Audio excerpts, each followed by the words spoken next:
Avez-vous déjà culpabilisé de vous faire passer en premier? Pour la plupart d'entre nous, l'idée de donner la priorité à nos propres besoins semble égoïste, presque interdite. Mais si je vous disais que vous choisir vous-même pourrait être la décision la plus responsable que vous prendrez jamais? Depuis notre plus jeune âge, nous sommes formés à faire plaisir aux autres. Nous apprenons à sourire quand nous avons mal, à dire oui quand nous voulons dire non, et à ignorer nos propres désirs au profit de ce que les autres attendent de nous. Les parents, les enseignants, les amis et la société en général nous récompensent lorsque nous nous conformons et nous punissent subtilement lorsque nous ne le faisons pas. Ce conditionnement est si profond que la plupart d'entre nous ne reconnaissent même pas qu'il se produit. Le résultat: des millions de personnes vivent une vie de désespoir silencieux. Elles se réveillent chaque matin avec un sentiment d'insatisfaction, se traînent à travers des journées qui ne correspondent pas à leurs véritables désirs et se demandent pourquoi le bonheur semble si insaisissable. Elles font des choix en fonction de ce qu'elles pensent devoir faire plutôt que de ce qu'elles veulent vraiment faire. Elles restent dans des relations insatisfaisantes, poursuivent des carrières qui les épuisent et abandonnent leurs rêves parce que quelqu'un leur a dit un jour que ces rêves étaient irréalisables. Mais voici ce qui est fascinant. Même lorsque nous pensons faire des choix conscients, ce n'est souvent pas le cas.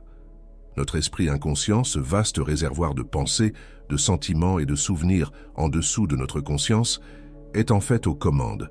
Et si nous ne mettons pas ces schémas inconscients à la lumière de la conscience, ils continueront à diriger nos vies à notre insu et sans notre consentement. Cela soulève une question profonde sur la responsabilité personnelle. Comment pouvons-nous être vraiment responsables de nos vies si nous ne sommes même pas conscients de ce qui motive nos décisions? Pouvons-nous prétendre avoir le contrôle alors que des forces cachées tirent les ficelles? La vérité est que prendre une véritable responsabilité pour votre vie exige plus que simplement travailler dur ou remplir des obligations. Cela exige un voyage courageux vers l'intérieur pour affronter les schémas inconscients qui ont silencieusement façonné vos choix. Cela vous oblige à remettre en question tout ce qu'on vous a appris sur le fait de faire passer les autres en premier et à vous demander si ces enseignements vous ont réellement servi ou s'ils ont lentement épuisé votre force vitale. Que se passerait-il si vous osiez vous choisir vous-même? Pas d'une manière égoïste qui nuirait aux autres, mais d'une manière qui honore vos besoins et désirs authentiques. Et si le fait de donner la priorité à votre propre bien-être n'était pas du tout égoïste, mais plutôt le fondement de tout le bien que vous pourriez apporter au monde? Lorsque vous montez à bord d'un avion, l'agent de bord vous demande toujours de mettre votre propre masque à oxygène avant d'aider les autres. Pourquoi? Parce que si vous manquez d'oxygène, vous ne pouvez aider personne d'autre. Ce principe simple s'applique à tous les domaines de la vie, et pourtant nous l'ignorons constamment.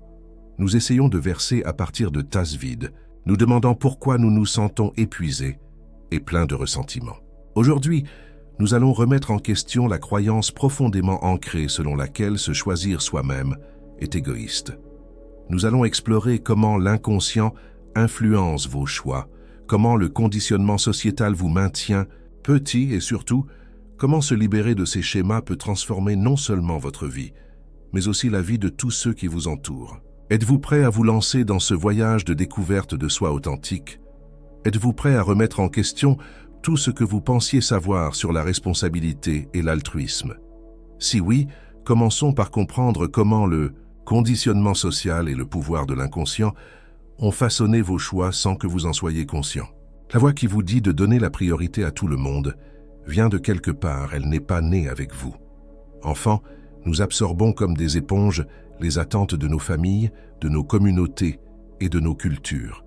Nous sommes félicités lorsque nous partageons nos jouets et réprimandés lorsque nous ne le faisons pas. Nous obtenons l'approbation lorsque nous tenons compte des sentiments des autres et nous sommes désapprouvés lorsque nous semblons trop égocentriques. Ce conditionnement social crée des sillons profonds dans notre esprit.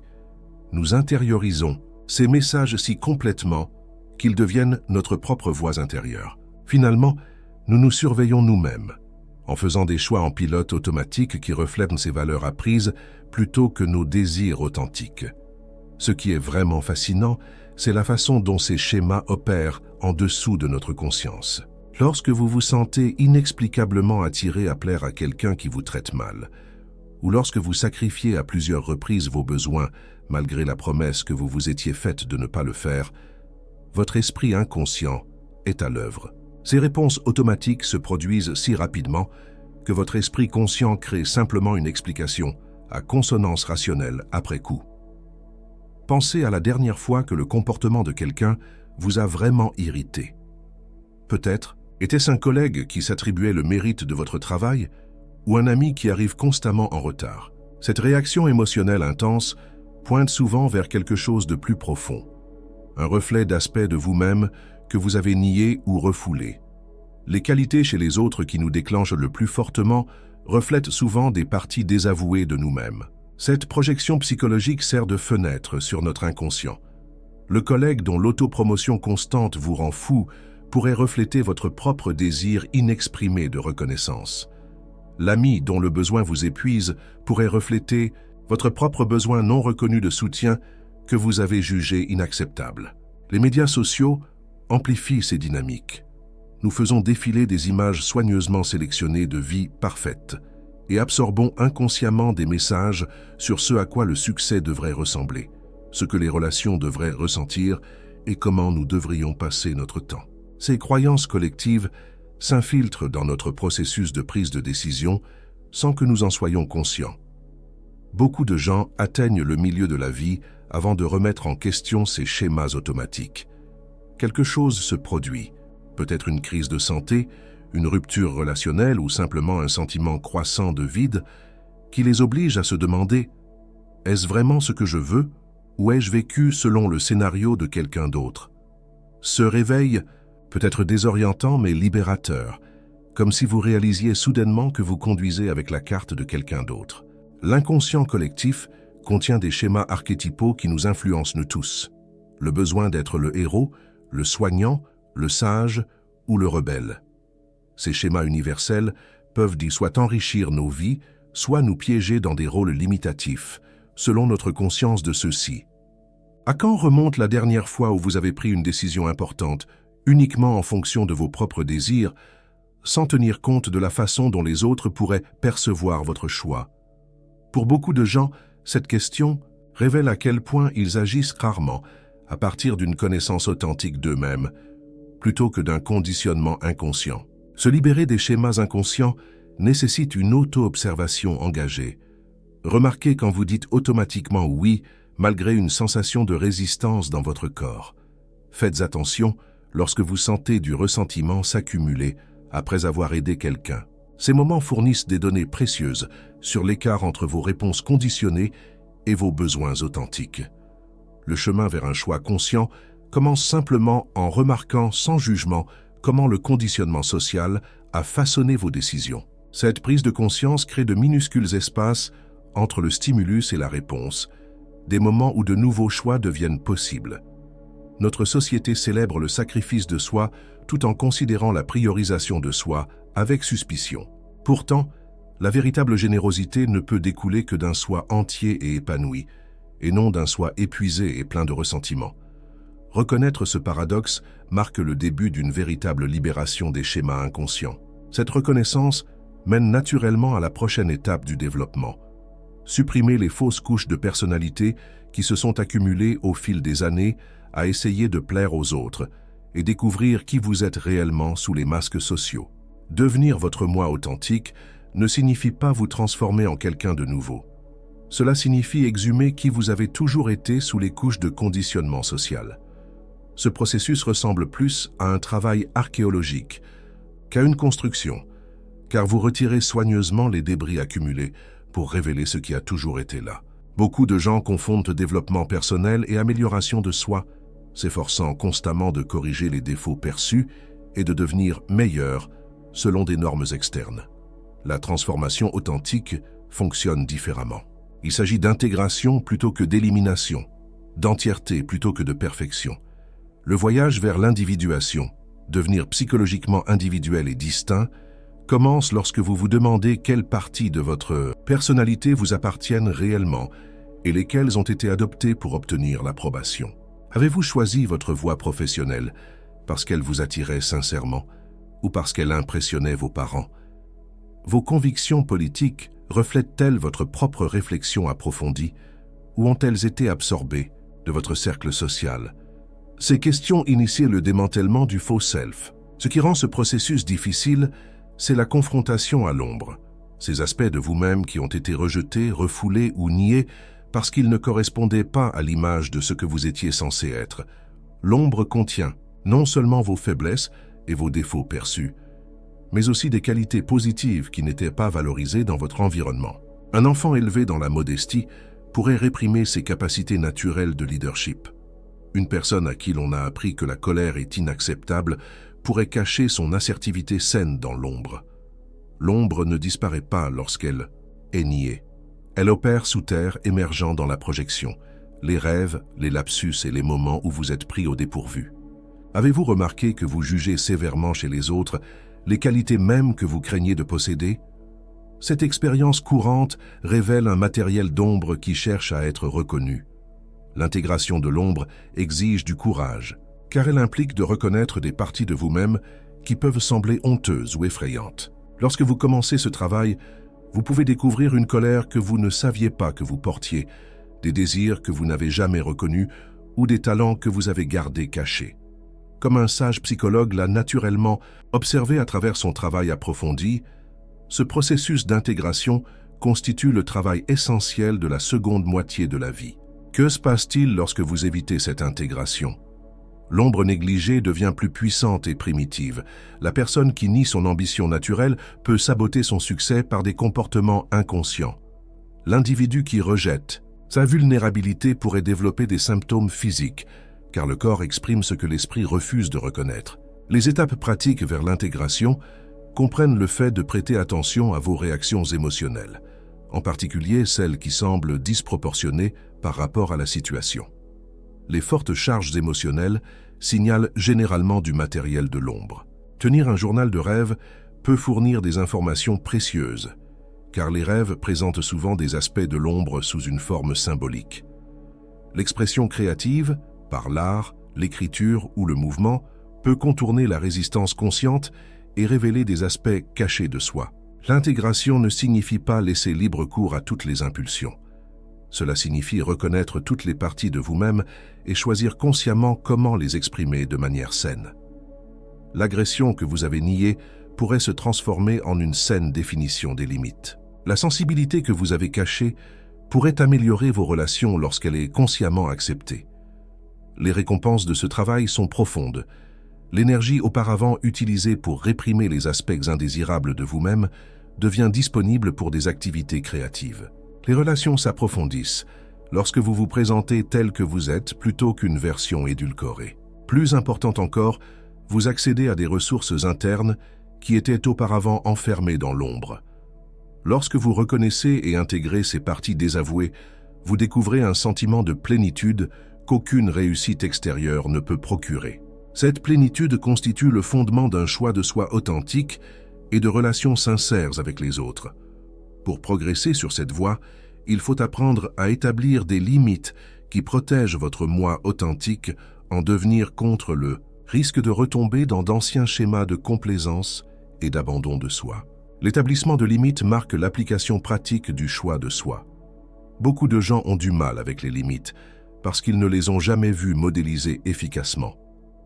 Au lieu de cela, ils ont été témoins de sacrifices déguisés en amour et d'abandon de soi présenté comme une vertu. Les limites saines ne sont pas des murs qui empêchent les autres d'entrer, mais des marqueurs clairs qui définissent où vous vous arrêtez et où les autres commencent.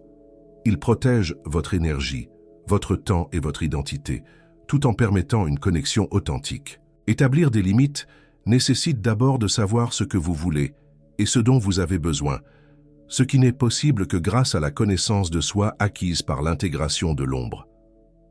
Apprendre à dire « non » représente l'une des formes les plus puissantes d'établissement de limites. Ce simple mot a un poids énorme pour ceux qui sont conditionnés à toujours dire « oui ». Les premières fois où vous refusez une demande qui ne vous sert pas, vous pourriez ressentir un inconfort physique, cœur qui bat la chamade, poitrine serrée ou estomac nauséeux. Ces sensations reflètent une ancienne programmation qui est remise en question. Comme Carl Jung l'a sagement observé, l'établissement de limites ne diminue pas les relations, Il les améliore en remplaçant le ressentiment par le respect. Lorsque vous communiquez clairement et avec compassion vos limites, vous créez un espace pour une connexion authentique plutôt que pour une obligation. Les personnes qui se soucient vraiment de votre bien-être s'adapteront à vos limites, tandis que celles qui y résistent révèlent des informations importantes sur la nature de votre relation. Les soins personnels constituent le fondement d'un établissement efficace des limites. Cela va bien au-delà des plaisirs occasionnels comme les bains moussants ou le chocolat. Les vrais soins personnels consistent à honorer constamment vos besoins physiques, émotionnels et spirituels, vous reposer suffisamment, nourrir votre corps, traiter vos émotions et vous engager dans des activités qui nourrissent votre âme. De nombreuses personnes très performantes sont fières de surmonter la fatigue, d'ignorer les signaux de faim et de passer outre les besoins émotionnels. Elles arborent l'épuisement comme un signe de distinction jusqu'à ce que leur corps les oblige finalement à se reposer à cause d'une maladie ou d'un épuisement professionnel. Cette approche sert-elle vraiment quelqu'un à long terme? Reconnaître quelles relations drainent votre énergie et lesquelles la reconstituent constitue un aspect essentiel des soins personnels. Certaines interactions vous laissent plus léger et plus énergique, tandis que d'autres vous épuisent constamment. Le suivi de cet échange d'énergie fournit des données précieuses pour les décisions concernant les limites. La pratique consistant à dire « non » devient plus facile avec la répétition.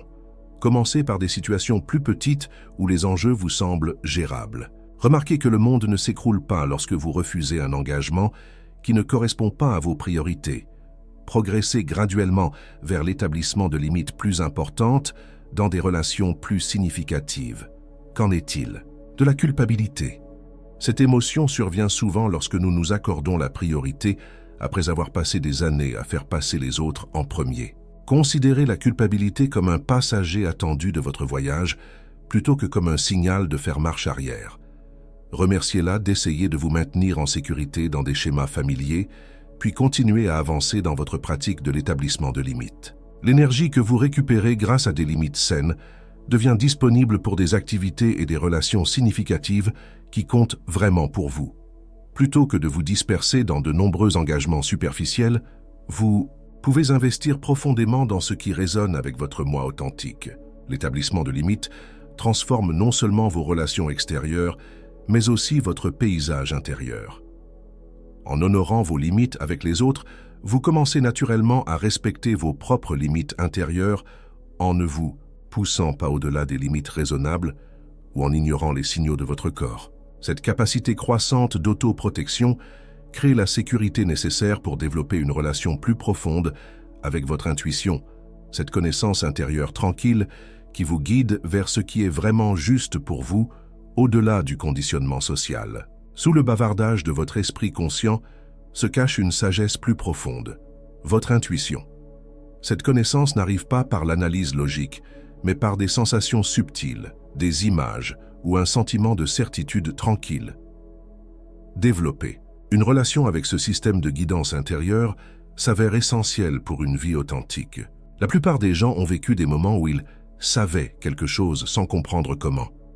Peut-être avez-vous ressenti une envie inexplicable d'appeler quelqu'un qui s'est avéré avoir besoin d'aide à ce moment précis. Peut-être avez-vous eu un pressentiment à propos d'une opportunité d'emploi que la logique ne pouvait pas expliquer, mais qui s'est avérée exacte par la suite. Ces expériences offrent des aperçus de la connaissance intuitive à l'œuvre au-delà de la pensée rationnelle. Notre monde moderne privilégie le raisonnement logique et rejette la connaissance intuitive comme étant peu fiable, voire ridicule.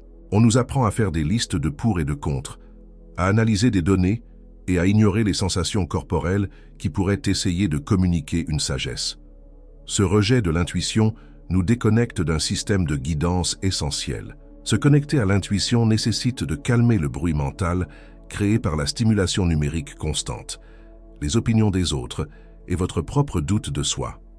Des périodes régulières de silence, par la méditation, le temps passé, dans la nature ou simplement en s'asseyant tranquillement, créent un espace pour que les messages intuitifs émergent. Les pratiques physiques comme le yoga ou la marche peuvent également aider à reconnecter l'esprit et le corps, améliorant ainsi la conscience intuitive. Lorsque vous prenez des décisions à partir de l'intuition plutôt que du conditionnement, Social, vous pouvez remarquer des sensations physiques distinctives. Beaucoup de gens décrivent une sensation de relaxation ou d'expansion dans la poitrine lorsqu'ils envisagent des choix alignés sur leur chemin authentique, contrastant avec une constriction ou une tension lorsqu'ils sont confrontés à des options qui ne leur conviennent pas, malgré leur apparence positive sur le papier. Les synchronicités, des coïncidences significatives qui semblent répondre à votre état interne, augmentent souvent lorsque vous vous alignez sur votre moi authentique. Vous pensez à explorer un nouveau domaine, et soudain, des livres et des conversations pertinents apparaissent dans votre vie. Vous envisagez de déménager dans un nouvel endroit, et vous rencontrez de manière inattendue quelqu'un de cet endroit. Ces événements ne sont pas aléatoires, mais reflètent un ordre plus profond qui devient visible à mesure que vous vous accordez à votre guidance intérieure. Travailler avec l'intuition ne signifie pas abandonner la pensée rationnelle.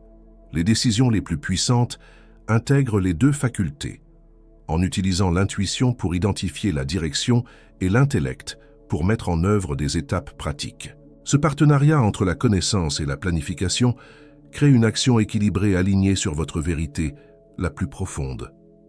Beaucoup de gens résistent à faire confiance à leur intuition parce que suivre cette guidance pourrait les éloigner des chemins socialement approuvés. Le cadre qui sait intuitivement qu'il est temps de quitter un poste prestigieux pour une vie plus simple s'expose à des jugements potentiels.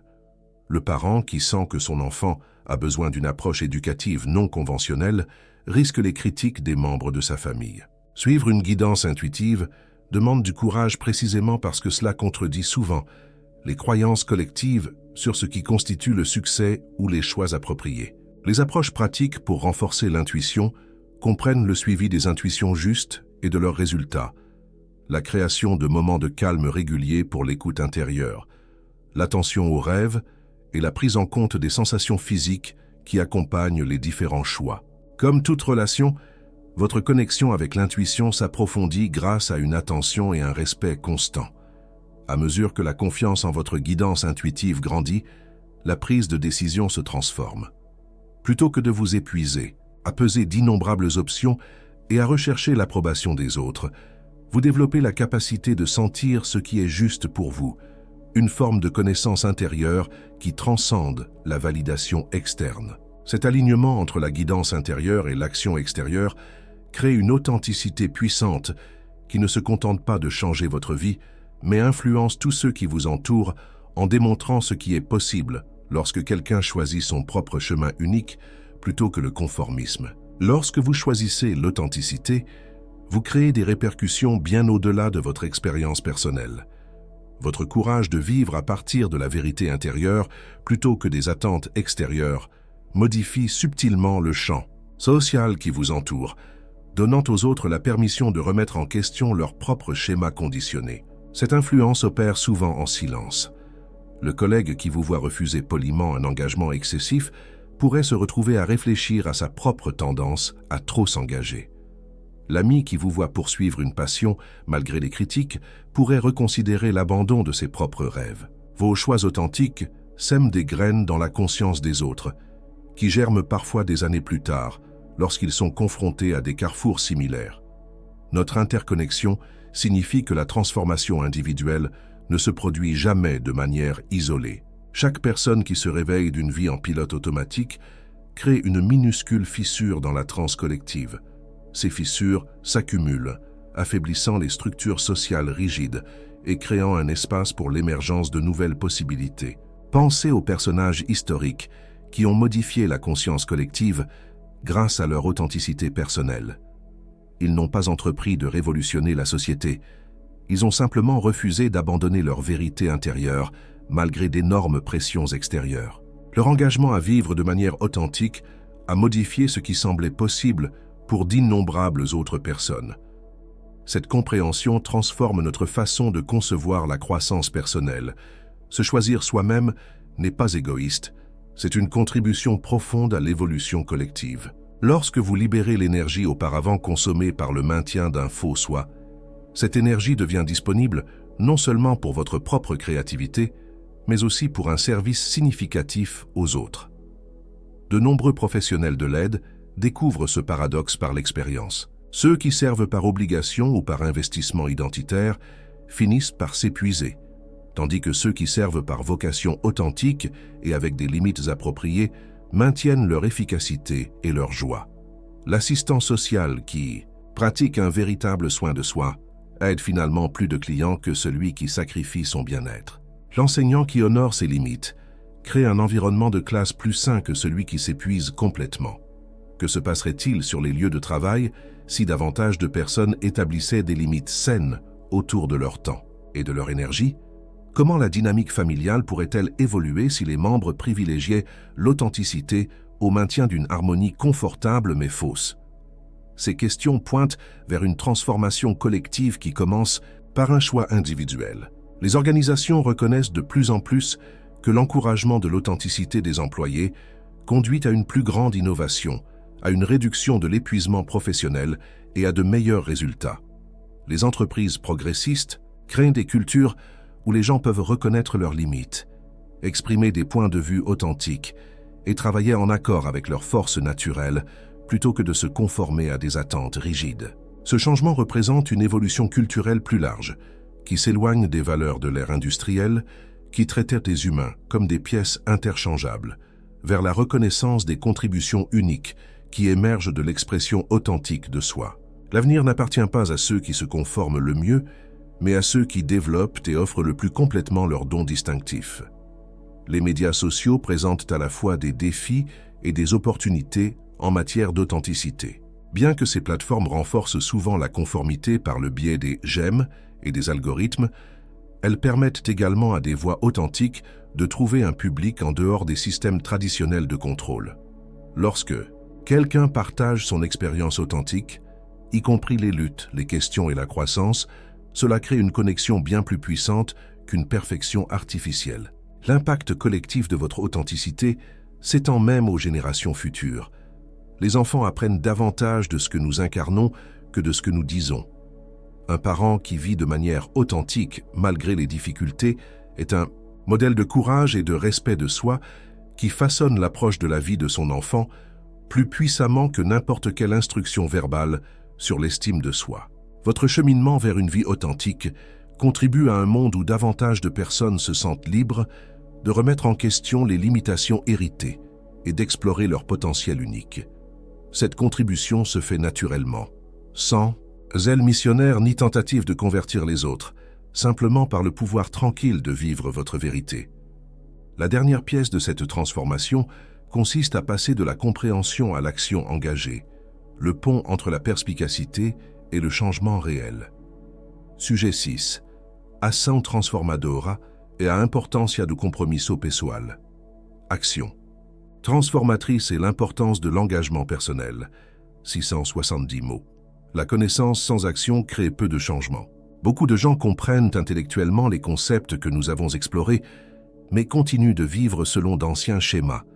Ils lisent des livres sur l'authenticité, assistent à des ateliers sur le développement personnel et discutant de théories psychologiques.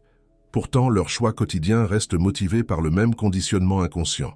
Le fossé entre la compréhension et l'incarnation nécessite un pont, une action engagée menée de manière cohérente malgré l'inconfort, la résistance et les échecs occasionnels. Cet engagement doit être non négociable, plaçant votre développement authentique au-dessus de l'approbation sociale et du confort immédiat. La transformation se produit par la pratique plutôt que par la perfection. Chaque fois que vous honorez votre intuition malgré la peur, chaque limite que vous maintenez malgré la pression de l'abandonner, chaque expression authentique que vous offrez malgré la vulnérabilité, ces actions recablent progressivement les voies neuronales, créant de nouveaux paramètres par défaut qui finissent par remplacer l'ancien conditionnement. Concrétiser cet engagement aide à surmonter la tendance de l'esprit à revenir à des schémas familiers.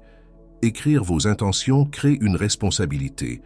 Partager votre engagement avec des personnes de confiance vous apporte un soutien pendant les moments difficiles. Créer des pratiques spécifiques, comme un bilan quotidien de vos besoins authentiques ou un examen hebdomadaire des moments où vous vous êtes honoré ou abandonné, établit une structure pour un changement durable. L'engagement le plus puissant consiste à accepter un inconfort temporaire pour une libération à long terme. Lorsque vous commencez à dire non aux demandes excessives, l'inconfort peut sembler intolérable. Lorsque vous commencez à exprimer des opinions authentiques plutôt que consensuelles, l'anxiété peut sembler accablante. Ces moments intensément inconfortables contiennent un potentiel de transformation si vous pouvez rester présent sans revenir à d'anciens schémas. Beaucoup de gens abandonnent leur engagement envers l'authenticité lorsqu'ils sont confrontés à la résistance des autres. Un partenaire remet en question vos nouvelles limites. Les membres de la famille expriment leur désapprobation de l'évolution de vos priorités. Les collègues semblent mal à l'aise avec votre communication plus authentique. Ces réactions mettent votre détermination à l'épreuve. Reviendrez-vous à la complaisance pour une harmonie temporaire ou maintiendrez-vous votre engagement malgré la pression extérieure? La volonté de décevoir les autres représente un seuil essentiel sur ce chemin. Non pas par insensibilité ou mépris des relations, mais par la reconnaissance qu'une connexion authentique ne peut émerger que lorsque les deux parties apportent leur véritable personnalité plutôt que des adaptations manipulatrices conçues pour contrôler les réponses. Maintenir la cohérence s'avère particulièrement difficile en période de stress ou de crise, lorsque l'attrait des anciens schémas s'intensifie. La création de structures de soutien avant ces moments aide à maintenir l'engagement lorsque la seule volonté pourrait échouer. Ces structures peuvent inclure des conversations régulières avec des amis partageant les mêmes idées, un soutien thérapeutique, des pratiques physiques qui vous ancrent dans votre corps ou des disciplines spirituelles qui vous connectent à quelque chose de plus grand que les circonstances immédiates. Des revers et des rechutes dans d'anciens schémas se produiront. La question n'est pas de savoir si vous retomberez parfois dans le désir de plaire aux autres ou dans l'abandon de soi, mais à quelle vitesse vous le reconnaîtrez et vous vous réengagerez sur votre voie authentique. L'autocompassion pendant ces moments accélère la guérison beaucoup plus efficacement que l'autocritique sévère, qui déclenche généralement des spirales de honte qui renforcent les anciens schémas. Agir malgré l'incertitude marque un autre aspect crucial de la transformation. Beaucoup attendent une clarté totale avant d'apporter des changements. Le moment idéal pour quitter un emploi insatisfaisant, le scénario parfait pour exprimer une vérité difficile, le plan impeccable pour poursuivre une vocation. Cette attente de certitude devient une autre forme d'évitement. Une vie authentique exige de progresser avec une clarté partielle, en ajustant le cap au fur et à mesure que vous recueillez plus d'informations grâce à l'expérience. Le cheminement vers une vie authentique n'est pas linéaire, mais spiralé, revisitant des défis similaires, à des niveaux plus profonds au fur et à mesure de votre progression. Les problèmes de limite que vous pensiez résolus pourraient réapparaître dans de nouvelles relations. Les schémas de complaisance que vous croyiez avoir vaincus pourraient refaire surface dans des contextes inconnus. Plutôt que d'indiquer un échec, cette nature spirale reflète une intégration plus profonde à mesure que vous amenez des aspects de plus en plus subtils du conditionnement dans la conscience. Ce qui importe le plus, ce n'est pas d'atteindre un état idéalisé d'authenticité complète, mais d'établir un engagement inébranlable envers le processus continu de se choisir soi-même, sa vérité, son bien-être, son expression authentique, même lorsque cela perturbe des schémas confortables ou remet en question les attentes collectives. Cet engagement, renouvelé quotidiennement par des choix et des actions concrets, vous libère progressivement du conditionnement inconscient qui a limité votre vie. Il vous établit comme l'auteur de votre expérience plutôt que comme un personnage dans le scénario de quelqu'un d'autre. Se choisir soi-même transforme tout.